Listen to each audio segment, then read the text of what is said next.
I'm Robbie Gustafson, and I like designing board games.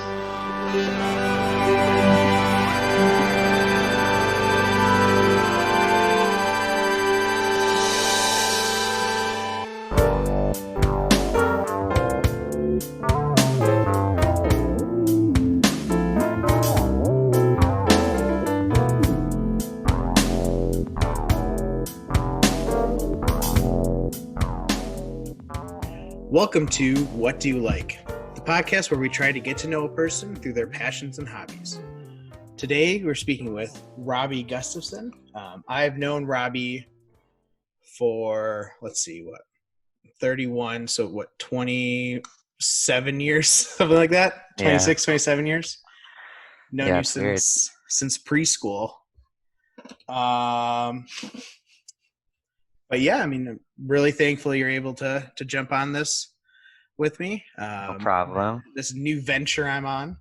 But what's really exciting is while I'm doing this new venture, you're also on a new venture. And as you mentioned in the beginning, it's designing board games. So first off, just a brief summary of how you got involved in designing board games.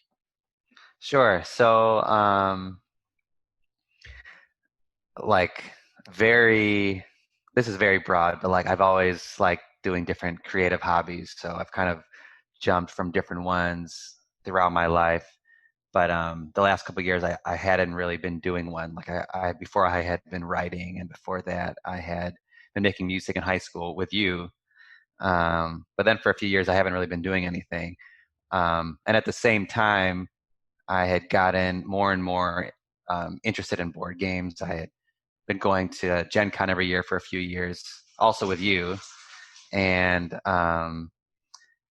like when we first started going, we didn't really play that many board games. But the more we were there, which is silly, that's why people go. But the more years we were at Gen Con, the more I got into them, the more interesting all the games looked, and I wanted to see how they worked, and I wanted to learn more about them.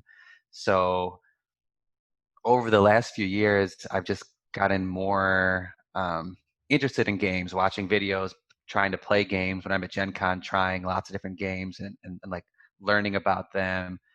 And I would say kind of two things led me to start designing games at the end of last year. One was that my board game interest and obsession got really high, and I didn't really have any a lot of my friends who play board games are in Chicago, and I'm in DC, so I couldn't play with them. But I really wanted to play games or interact with games or do something with games.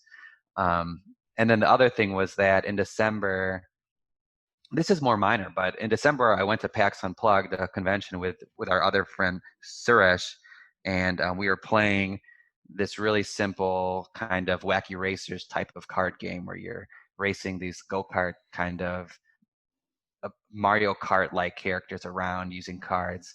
And I liked some of the game a lot, but there were other parts of it that I thought weren't very much fun. And I don't know why, but a week or two later, I just started thinking oh, what are things I could change to that game that would make it more fun? And then from there, I created my own racing game, which wasn't very good. But then after that, I tried to make another game and then another game. And so now it's been 7 months where I've been thinking about games and designing games and testing games. And it's been a lot of fun. It's very interesting. I mean, and again, this is going to be awkward for me because obviously none of this is new to me. But I think it's a really interesting story. And one thing that really pops out at me is how you've mentioned throughout the years you've definitely had this creative outlet. Do you feel like having that creative outlet is really important to you? And what is the importance of having a creative outlet to yourself? Yeah, I think it's important to me. One thing is it's just fun. It's just fun to do it. I just like doing it. It's just fun to have a notepad or have an app where whenever I have an idea, I can write something down, and it's kind of something that's always running in the back of your head. throughout your day, and then you think of something new and you jot it down and you work on it later. So I have fun with that. I have fun with once you finish something creative, it's fun to look at it later, to see the finished product. Um, and then I think uh, there's always been something that interested me in like kind of an entrepreneurial way, where I was always like, well, I'm going to do this creative thing and it'll probably just be for fun, but like maybe it'll lead to something else and I can create my own business or something like that. So that there's always been kind of like an excitement to what if it's like takes off, which is cool when you do creative things. So even when I'm working and I have a job doing something else that's completely different, it's fun to have the side project where I'm putting work into it and hoping that maybe it'll turn into something at some point. Gotcha. So when you enter these creative ventures, um, the goal number one is just to kind of release your creativity. Um, but I guess there's always that backup goal, like, hey, maybe this can be a full-time thing where I can really focus all of my energy on that. Yeah, yeah. I don't know. I I right now I have a good job and I'm happy with it. And it's very challenging and interesting and creative. But yeah, sadly, no matter what my job has been, there have always been moments where like, oh man, it would be cool if I could just do this like fully creative job, like. But who knows? Like, what if my full time job was this? Maybe at some point I'd be like, oh, this is like it would feel like work. Um, but I've always liked having these creative outlets, and then just having kind of the chance that it could turn into something. So What far, would it hasn't, but Yeah, I mean, but the key is that you're getting enjoyment out of it. And I mean, when we're talking off the podcast, because we have talked outside of this podcast, um, one thing I always say is like, you'll call me and say, "Oh, I designed an entirely new game," and I'm just like, "You literally just showed me a new game like 2 weeks ago that you created," and you're like, "Well, yeah, I got another one now," and I'm just always amazed. One thing I always say, like, it's great that you're putting this much time into it, but make sure you're enjoying it. But the thing is, it seems like you're enjoying it nonstop. Um, yeah, and I wonder how much. Uh, Again, we're currently in the COVID crisis of 2020. In case you're listening to this in 2047, how much of this the being in quarantine has kind of affected your, I guess, drive, or obviously you have more time to do something like this, but has it affected your interest to really focus on this, or has this kind of been an escape to kind of deal with kind of what's everything that's going on? I definitely think I'd have less time if this pandemic and the social distancing wasn't going on. I would be spending less time on this for sure, and I probably would be a little less focused on it. It feels like this is just like a great time to do something like this, so I'm like put even more focus into it. In terms of it being an escape, like from the stress of this, that might be true. I also think that even before the pandemic, I was already using it as like a way to kind of procrastinate if I have to like figure out, like figuring like if I'm moving and I have to like change all my addresses and do all these things, or if I have work I need to do, after working hours or other like chores and tasks I need to get done. I already use this. I already use this creative thing as like a way to not do the things I need to do. So I already use it to like procrastinate and to like escape from like even the everyday things. So so maybe I'm also using it to escape from COVID. But even if COVID wasn't here, if I had like something like, oh, this weekend I have to go to the bank, I might just like go stay home and design games, and then in my head I'm like, I'm still being productive, so it's okay, you know. But I think I do use creative outlets like this to procrastinate, but still feel like I'm being productive. That's very interesting. I mean, and I think it's an extremely healthy way to be procrastination, or be to procrastinate. I think most people, when they procrastinate, they sit around and do nothing. I mean, that's what I do. Hence, Robbie and I are both kind of binging through anime right now. You're And binging through anime. I'm not. yeah.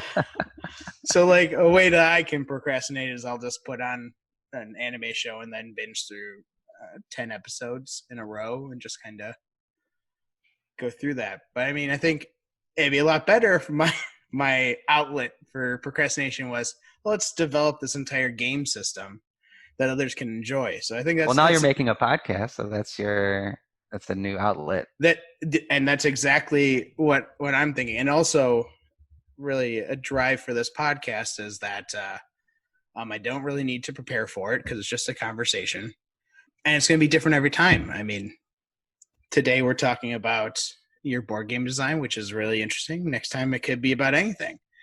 What do you think do you remember what the first kind of creative venture you kind of used? Was it when you were a kid? What do you remember, like the first time you're like, well, this is how I'm going to get out my creativity? Was it like art class? Was it?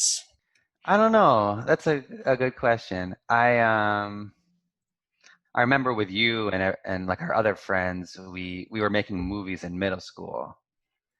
I Yeah. feel like but I think even before that, we were making comic books in elementary school. I feel like that might be the first thing we ever did.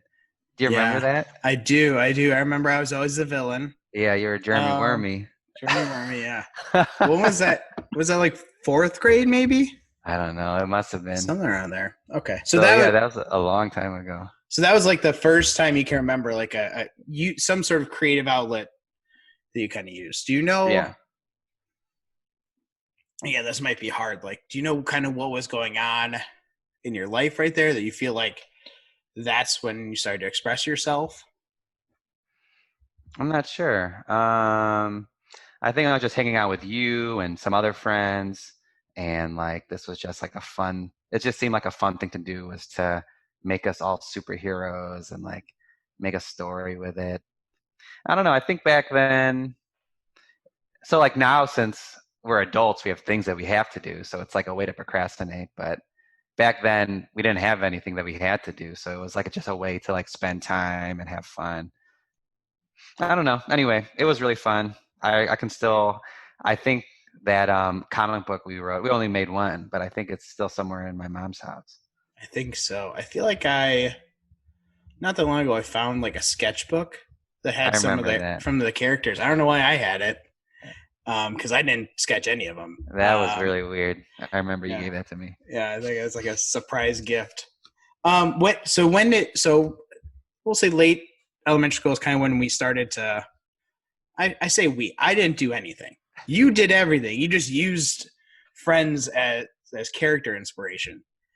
When did you start like reading comic books? I don't know. I think probably around that same time. So maybe when I was like 8 or 10 or something like that. Um, I've always liked, like the superhero cartoons at the time, like X-Men and Spider-Man and things like that. And then I think some of my like aunts and uncles would sometimes buy me comic books and things. And then when I had to read like normal books, like I would read in the summer, I'll go to the library and read books. I don't know if you used to do that, but the library back from where we are, they would like, you could win prizes if you read books. Do you remember that? Anyway. Yeah. I never did the library. I always read enough to get the free Six Flags tickets from school.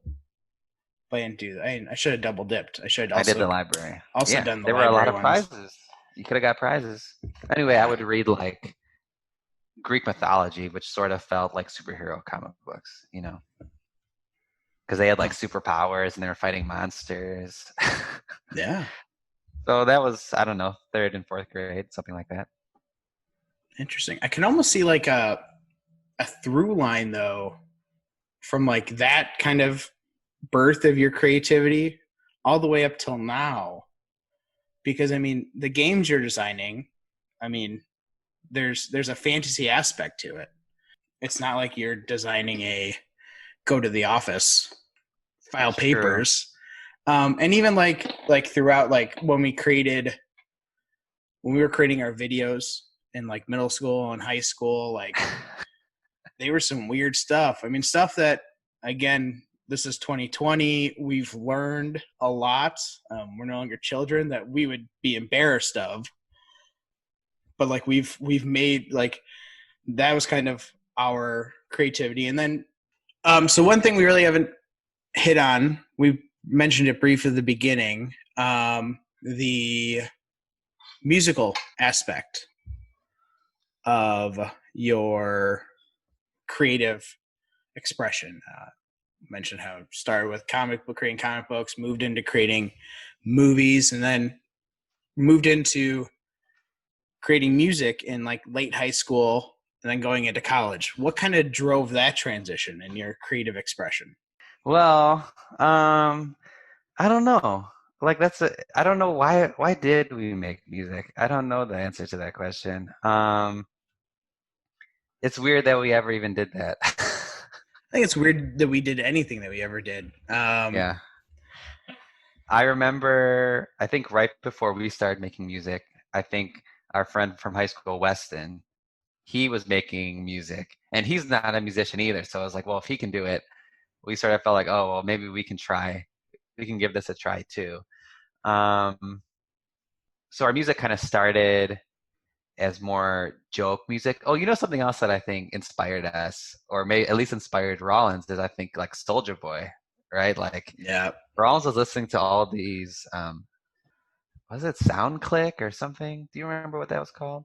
There was an old Uh, website, like not even SoundCloud. It was something before yeah. that, with and Soldier Boy was on there. All these weird musicians. Sorry, not weird, but people that we never heard of before.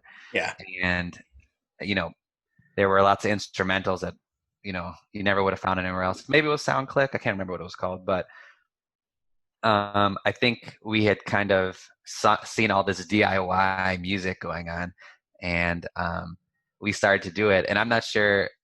I probably wasn't the first one who like wanted to do it, but then once people were interested in doing it, then I really like dove into it too and started um, like spending a lot of energy and time on the music. And it was really fun, and it also felt more.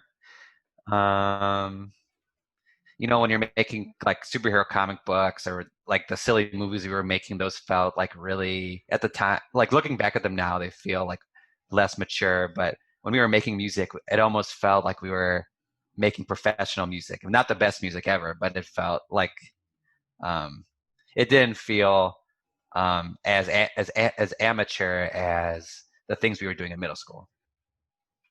Gotcha. So it's more of like a progression into maturity. You can Maybe express it's a more yourself. respectable Yeah, because even when we were making those creative movies, outlet. they there was a huge gap in what was kind of out there because we started making movies real early in the YouTube era, and the only real things on YouTube were like vlogs and then really sophomoric, silly YouTube. Yeah, like Like Smosh, that type of thing. exactly. Yeah. Um, so it definitely was like when we kind of transitioned to music, it was definitely more of a even our band, the one I was a part of, Abomination, because we grew up outside of Chicago. There was like there was a sense of we are more adults. We're writing full songs, even though they were joke songs. Yeah. But then you kind of transitioned on into a rap group called the Barbaloots, Right. which absolutely was a you're producing music. I mean, there you had multiple albums, never really took off, but again, you definitely as a We got theme. we got like 3,000 views on YouTube, Jeremy. So I mean that's amazing. That's I mean way more views than I have for my rap career, but it definitely shows like, and it goes back to your idea of this creative outlet is there's always that thought of kind of making this a bigger thing, but it doesn't need to be a bigger thing. Like it still is your outlet. When did the music kind of stop? Do you remember? Well, I think we made our third album, and that was like the junior or senior year of college. And I think some of us, or all of us to some extent, we kind of just got tired. I think we were making an album a year for a few years, and we were living in different states, and we'd all have to come together and record together, throughout the year. We would have to make our vacations shorter so we could have enough time for our album and for our tour. So your viewers know I'm doing air quotes when I say tour, but It was a um, tour. You went to multiple places. I mean, you weren't you're performing at like on house the sidewalk parties. and yeah, and Yeah. house parties. But I mean, you went to multiple. I mean, when you toured Illinois State University, you made it into the school newspaper, front page, I believe. So I mean, you definitely got there was some notoriety in your tour. It was a real tour, so don't kind of self-deprecate there. I mean, it was an absolutely a tour, and you definitely had people in watching and enjoying your music. And so yeah, so it was fun. And but yeah, I think after a while we just got a little bit tired, and different people were less interested to keep it going. That isn't to say that I stopped making music. Even after we stopped making our albums, every year or two, I would record like 3 to 5 songs. So even though we kind of stopped as a group making music, I would still send them music like every 2 years and see like, does anyone else want to continue this? And it seemed like no one else wanted to keep going. Um, so that was fun. I think um, I still like making music. I mean, I made the last time I kind of really worked on a song was about a year ago, but I think it would take me more time to get the skills to really make it sound good on my own. Like before, one of our friends, Mike, is the producer, and he had equipment that could really make it sound good. And on my own, I just didn't have that knowledge or that technology and equipment to do that. So, but for some reason with board games, it feels like this new thing I can do, and I feel like I do know how to make a board game, sort of, and I think I know how to like produce a nice product, though I haven't done it yet. But I've read a lot about it, and I've joined lots of online groups that are dedicated to helping people do that. Yeah, I mean, it makes sense. Like again, the transition. I mean, some might say like it's a awkward transition going from rap music into board games. But if you think it's kind of a nice transition in where your rap music was very much reliant on others, where you've kind of transitioned into a creative outlet that you are in complete control over. You don't have any creative partners. You seek feedback, but I mean, it's not like you have to wait for anything to keep working. Like we've talked about, or I've said, you have we've talked about a game, and then 2 weeks later, you just call me and say, "Hey, can you tell me about this new game that you didn't tell anyone about that you were going to make? You just made it." So I think that definitely kind of feeds into now as adults, we have responsibilities, and it's harder to get together, but you found an outlet. So I guess my next question is, so again, we're talking in the end of June or end of July right now, and you kind of started this in December. Where do you kind of see the future of your board game creation hobby going? I'm not sure. Like my my next goal really is to like get a game published. Like that's what I would like to do. So how I get there, I'm not entirely sure yet. I've been with your help, you've done a lot of the testing. I've been testing one game, trying to figure out if it's good enough to self-publish. And I've been working on the graphic designer and thinking about looking for an artist for that. So that's one thing I've been working on. But the tough thing about that is that when you self-publish, it just takes a lot of investment up front. So um, I'm still working through it and making sure, like, does it make sense to spend this much money on this, and like how sure am I that this is going to pay off, or like what's the percentage that this is going to work. because I guess you can't be sure. But yeah, there's, as you know, there's other avenues. I pitched that game also to a professional game publisher. So maybe I can also, so I'm also, looking at other opportunities to pitch games to publishers, because that way I could kind of get my foot in the door in the industry and maybe get something published. But it would be, for me, at basically $0 invested, like all the time I've already invested. But other than that, they would then take on all the artwork and getting it manufactured and all the shipping and getting it, to retailers or to Kickstarter. They would take care of all of that work instead of me, and I wouldn't have to put any money for that. So that's a much safer option. Like we were saying before, part of the fun of all these things is that the chance that maybe I could like create a company or something that lasts and that lets me continue to do this and create new games or new whatever. And if you publish, then you're not directly building your own company. But um, if I did get this published by someone else, that would at least get one of my products out there, would get my name out there, and then maybe that would, and also maybe make some money, which would then help me create a company later. So I'm trying to weigh both those things. So I don't know which one of those things I'm going to do first, or if I don't know if I will be successful. But my goal and what I'm pushing towards now is to have a game published, and if I could get that done by the end of next year, that would be great. So that's what I'm trying to do. We'll see. Gotcha. And it seems like you're not rushing it. You're not thinking like, oh, this is how I'm going to make my living. Like I'm putting all my eggs in this basket. Which, I mean, for some people, I think they need to do that to really have that drive.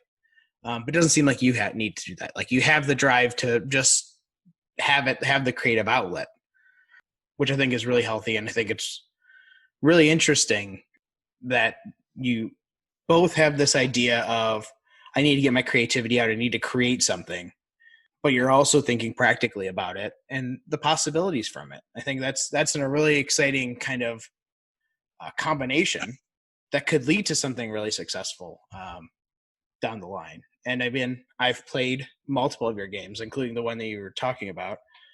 I don't know if you It's wanted called to. Hunters. Okay, If you want to check it out. I wasn't sure if we were going to release a name or something. But I guess, I mean, one thing, the couple people that are going to listen to this, you can tell them about your company, kind of what you have. Should I do the plug now, or should we do it at the end? You want me to do it now? You can do it now. I mean, there's no like strict.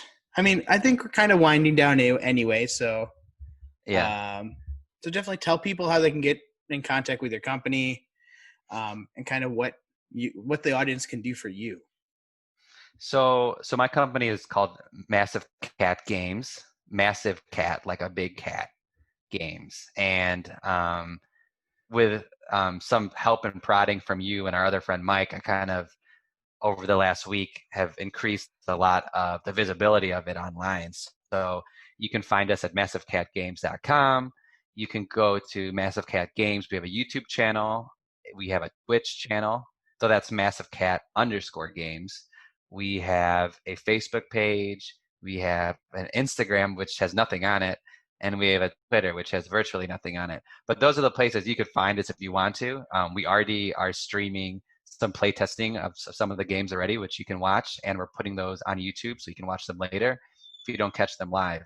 And if anyone's interested in learning about my games, trying them out, as well as helping me play test, please get in touch with me. And I would love to kind of let you into our playtesting group. Jeremy, you're part of that group already. You're the one, I mean, you've played the games as much as me. Me and you are the two people who played these the most. So it'll be great to get a few other people. We have a few other people, but it'll be great to even get more people to play and to help us test these things out and be part of our group as we make these games. Because I'm making them. I mean, I've done most of the legwork, and I had the initial idea, but everyone who's helping me play test and fix these things, they're also playing a role in what this game is turning into. So we're all doing it together. Though I would get all the money, maybe. Well, that's fair. I mean, you're doing the lion's share. I guess one thing, I think this could be a little fun activity and engagement. why don't you on Instagram just post since you don't have any posts yet, why don't you just post the logo? And then whoever's listening to this podcast, if you go check it out, obviously give it a follow on Instagram, and then just comment on that logo saying "Love the podcast." We'll use as a little engagement, see how many people are actually listening to this podcast, and then going to your Instagram page. If we get 5 of those, I will be very happy. Hey, you never know. I think 5 would be really optimistic. But again, people might be listening to this 10 years down the road, and I might be a very famous podcaster. Probably not, but who knows? So you might be and getting then they'll comments. discover my games, and maybe that's where my games will finally take off in 5 or 10 years. 10 years, yes. Directly from this podcast. You know, our Twitch stream, we did a Twitch stream last Friday or Sunday, right, where we recorded some playtesting of my game Hunters. There was a viewer from France.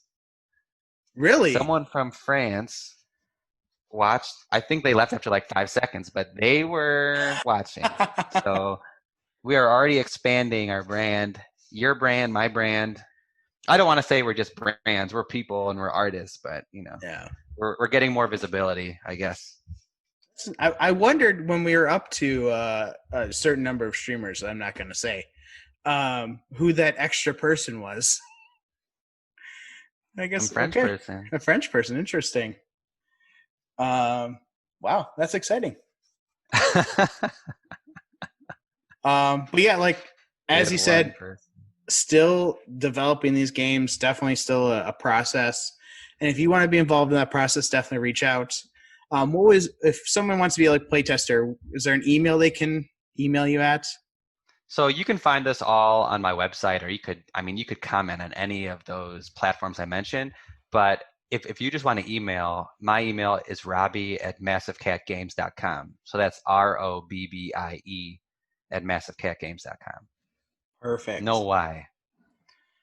That's good. I mean, obviously growing up with you, that's the default way that I've ever spelled it. Whenever I see it with a Y, it seems weird to me. But I guess it's good for other people to. I'm sure you've lived with that people want to spell with a Y.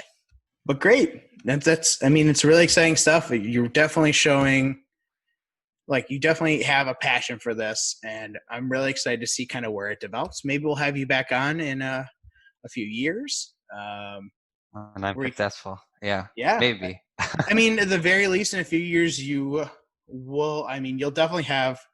I feel confident you'll definitely have a game published, so we can talk more about that process. It could be really exciting. But again, Robbie, I'd like to thank you, the inaugural podcast guest. I guess Thanks, Jeremy. If you want to connect with this podcast, you can reach. We're on all the social medias. Just search "What Do You Like" podcasts on Facebook, Instagram, Twitter. It's at WDYL podcast. Because there's a limit. I've just found out there's a limit on how long your username can be on Twitter. And "What Do You Like" podcast was too long. And "What Do You Like" was already taken, obviously, because it's a pretty generic phrase. But yeah, again, really exciting. Again, thank you, Robbie. And I guess all of you listening, we'll see you next time.